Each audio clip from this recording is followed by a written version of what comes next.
Well, I can tell you it looks like a mess. And yeah, it is. I'm not done, obviously. So, I got the transmission cooler installed here. Got it bolted up here. I drilled them holes. I had to drill the holes the bolts are going through in the bracket and in the subframe of the car.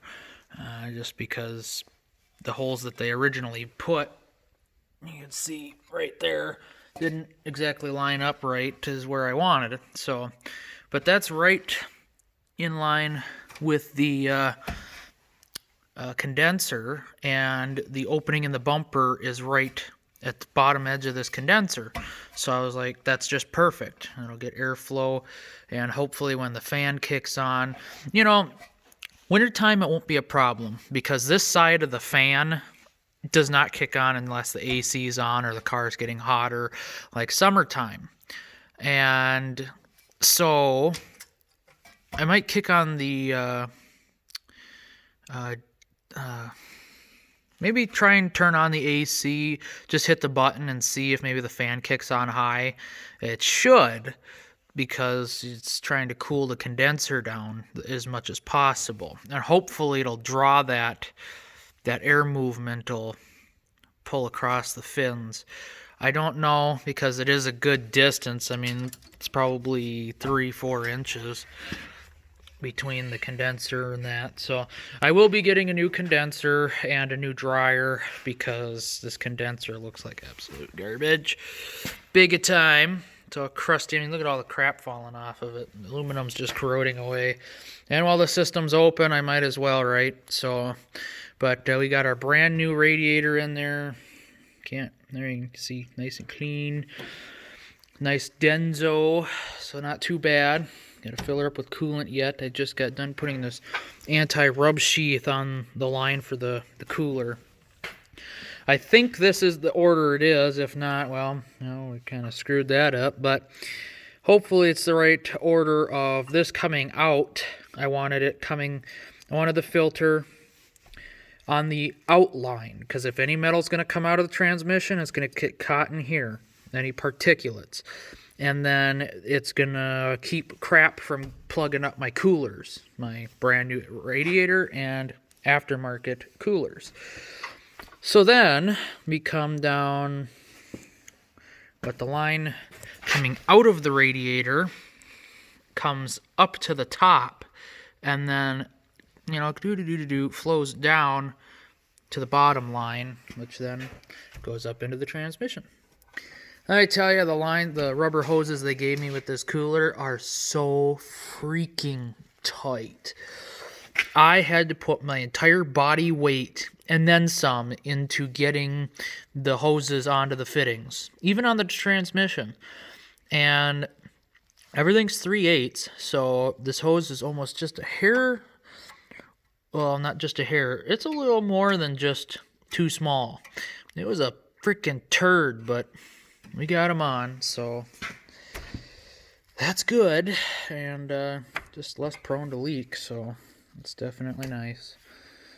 So, cradle is in the car. That is what I did first thing today. And I'm going to have to get new transmission mounts because that one's kind of falling apart. And that one, I had to swap off the old transmission. And then it's a common problem, apparently. The rubber wasn't even on the bracket on this transmission. It just, for some reason, the rubber separates from the metal plate. And like this one's getting really gamey.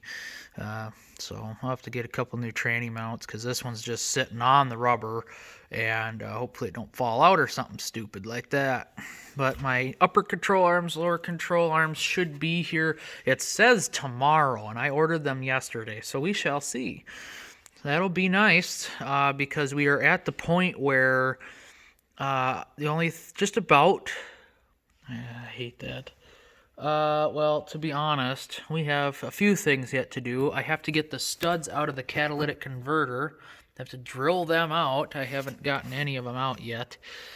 And I might try one more trick up my sleeve. I was using that tie rod separator with like a dowel pin that's about the size of the bolts. But because of this curved jaw, it kept pulling the thing into the middle, and where the teeth were sitting on the cat, where they can only sit, it just was not working, and the pin was not centered on the bolt and just would not. So I'm going to actually try something like this. We're going to see if a bolt head will work better than that dowel pin. I got to try something because I'm thinking I can just pop them out from the looks of it. I ground the head off of both sides so they're flush in the cat now with the flange.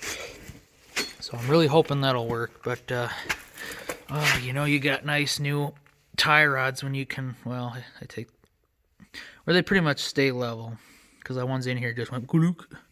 I actually had a loose ball joint on the passenger side, which is kind of interesting. And it looks like I may have the sway bar links backwards. Oops. Curious. Very well might be backwards. I'll have to look into that. But, that'll be fun to correct. Not too bad. But cradle's in the car. That's a bonus. Got all my plug wires done, even the main one. Oh, it's so nice to be able to pop that sucker on. So I was missing that.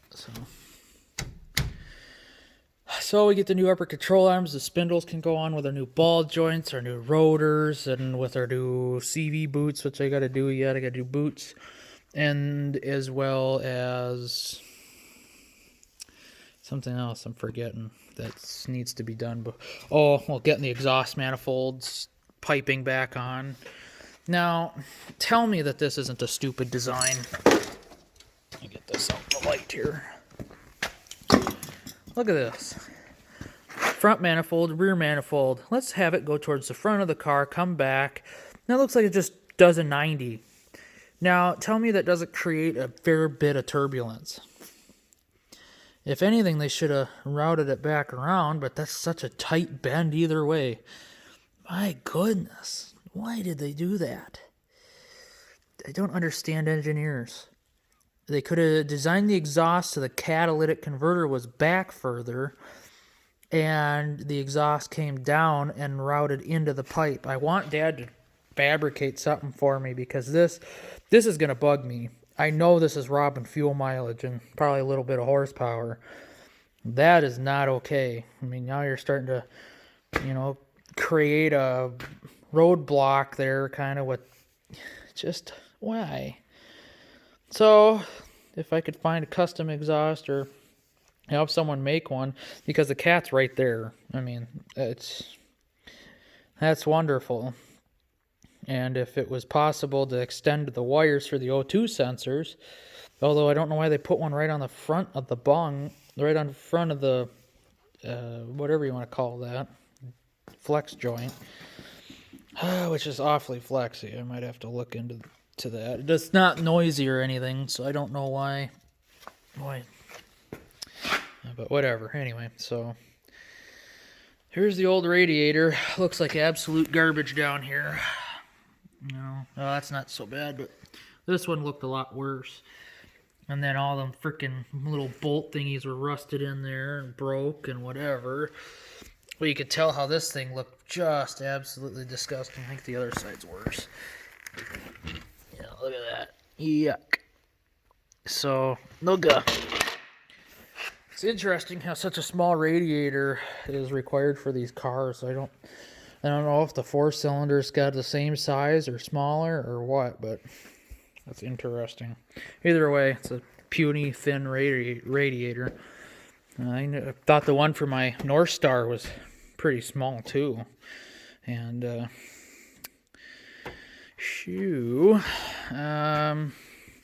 but once we got all the tranny stuff sorted now, so I can start filling that with fluid. We'll pull the drain plug, make sure the plug's clean, which it should be, because they drained the fluid, and I'm sure they wiped the plug off too. And if they didn't, well, then I'm kind of shame on them for not at least doing that. It takes a paper towel that's clean. We'll see. So then this thing's also going to need an oil change. The oil is blacker than black, and maintenance required light was on when I got it, so who knows how long they drove it like that. But It'll get cleaned, and it sat for 4 years, so that didn't help. I wonder just how much moisture is in. I mean, there isn't any moisture in it for the most part because it's not milky. So, shoo, just black. But we'll end up having to order a timing belt and water pump kit because this one was done at 114,000. They wrote it on the strut, and it's got 198 now. So you tell me, or 193. We're getting real close, and that was 7 years ago that they did that. I think it said 2014. So yeah, we're going on 6 years ago, and it sat in a field for 4 years with mice. So I mean, it doesn't have a problem now, but I don't want there to be a problem. So I gotta get power steering fluid yet. But we got a fair bit done today. The cradle didn't go as bad as I thought it would, so that's definitely a plus. I had to change up my game plan, but we got her done. I gotta hook up the power steering line too. So I just figured I'd give you a quick little peek, not a 30-minute video this time, but a quick peek into what's actually going on. All wired up, ready for some fluid now.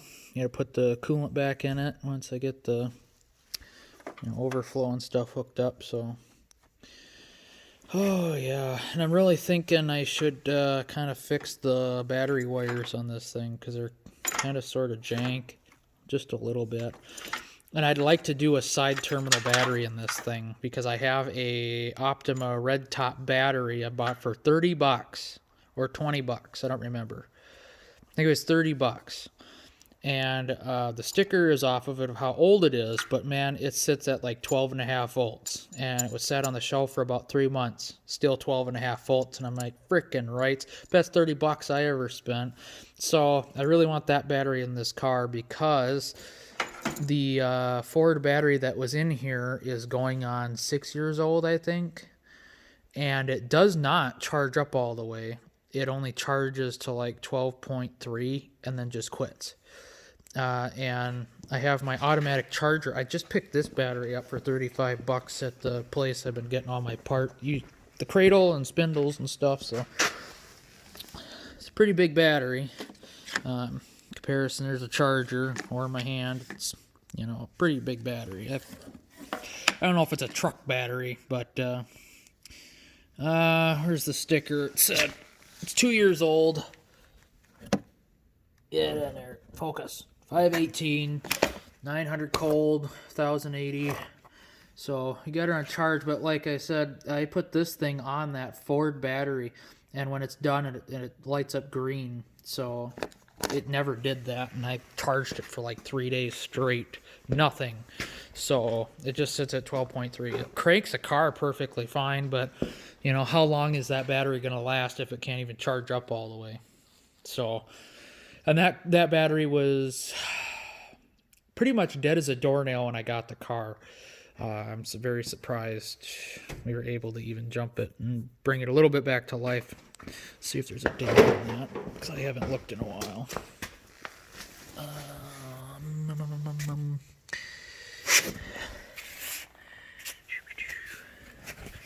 Oh, there it is. 4 years old. So either way, but sitting dead for 3 years really doesn't help at all. So it was new when the car was... No, it was new 2 years before this car was parked. So, and why ever it got a Ford battery of all of them, who knows? But whatever. Anyway, alrighty. I hope you guys enjoyed the quick little update. Transmission's all fully bolted up. Torque converter. Just got to get the starter in and fill her with some fluid and get the exhaust hooked up. And hopefully tomorrow we'll be able to get the drive line together. We're still waiting on that seal for the passenger side before I could put the and what I'm talking about, I hear this is called an intermediate shaft or a, I've been calling it a torque tube, but it's goes in like a CV shaft, and then your CV shaft goes in here, and this goes into the end of the transmission. I'm waiting on this seal on the transmission before I can put it on, but this one's the same as this seal, so Two of these, one driver's side and the one on the end of the tube, and then that one is a discontinued seal, but I found one on eBay, so luckily shouldn't have to replace that ever again, and we should be good to go. And then the rest of the driveline can go back together, new control arms and everything. So alrighty, like I said, thanks for watching. God bless.